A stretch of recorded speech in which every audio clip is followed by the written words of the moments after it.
Welcome my YouTube channel Kanhaiya classes. आज हम इस वीडियो में आपको बताएंगे सुभाष चंद्र बोस का चरित्र चित्रण। जी हाँ, इस वीडियो में हम आपको बहुत ही आसान शब्दों में लिखना बताएंगे। अगर आप हमारा पूरा वीडियो एक बार देख लेते हैं तो आप बहुत ही आसानी से सुभाष चंद्र बोस का चरित्र चित्रण लिख देंगे। तो सबसे पहले हेडिंग डालेंगे सुभाष चंद्र बोस का चरित्र चित्रण। इसमें लिखेंगे जय सुभाष खंड काव्य के आधार पर सुभाष चंद्र बोस का चरित्र चित्रण इस प्रकार है। इसमें नंबर 1 हेडिंग डालेंगे महान देशभक्त।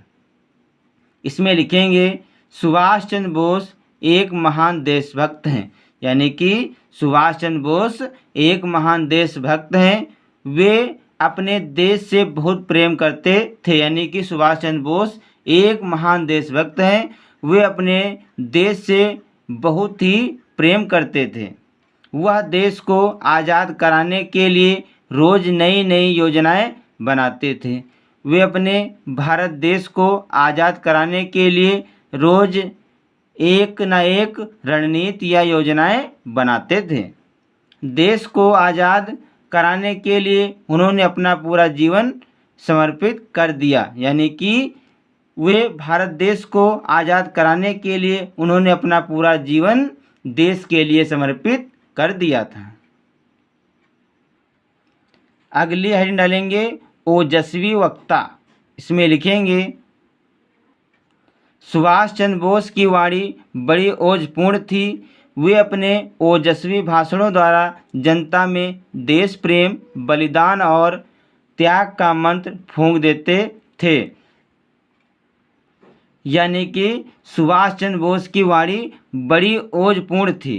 वे अपने ओजस्वी भाषणों द्वारा जनता में देश प्रेम, बलिदान और त्याग का मंत्र फूंक देते थे।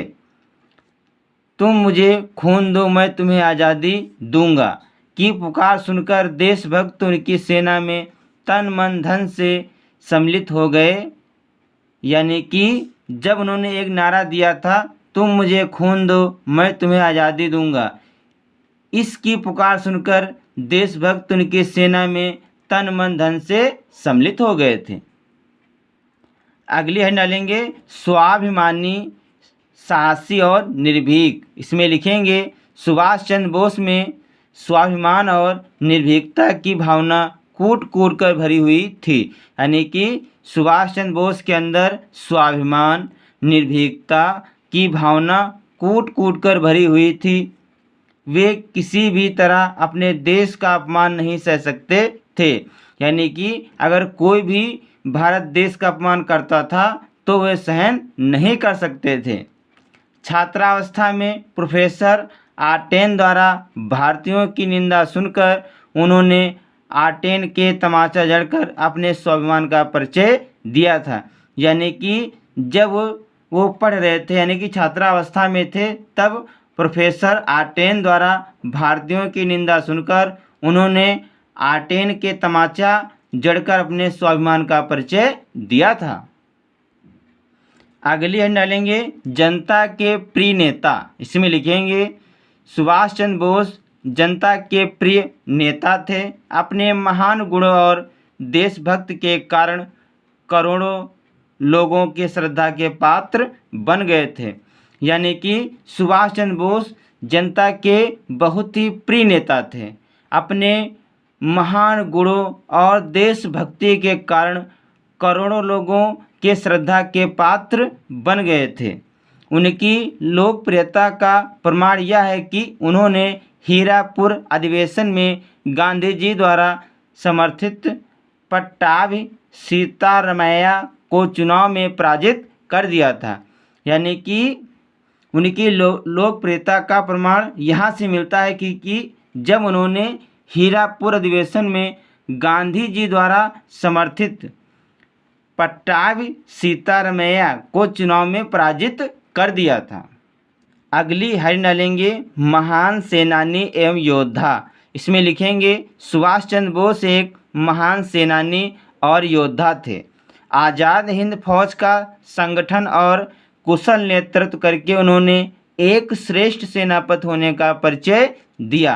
यानी कि सुभाष चंद्र बोस एक महान सेनानी और योद्धा थे। आज़ाद हिंद फौज का संगठन और कुशल नेतृत्व करके उन्होंने एक श्रेष्ठ सेनापति होने का परिचय दिया। कई बार उन्होंने अंग्रेजों को पराजित करके भारतीय तिरंगा फहराकर अपने को महान विजेता सिद्ध कर दिया। तो बच्चों, इस वीडियो में हमने आपको बताया कि आप सुभाष चंद्र बोस का चरित्र चित्रण कैसे लिखेंगे। आशा करता हूँ कि मेरा वीडियो आपको अच्छा लगेगा। अगर हमारा वीडियो आपको अच्छा लगे तो इसे लाइक, शेयर और सब्सक्राइब ज़रूर करें। मिलते हैं अगले वीडियो में, तब तक के लिए जय हिंद, जय भारत।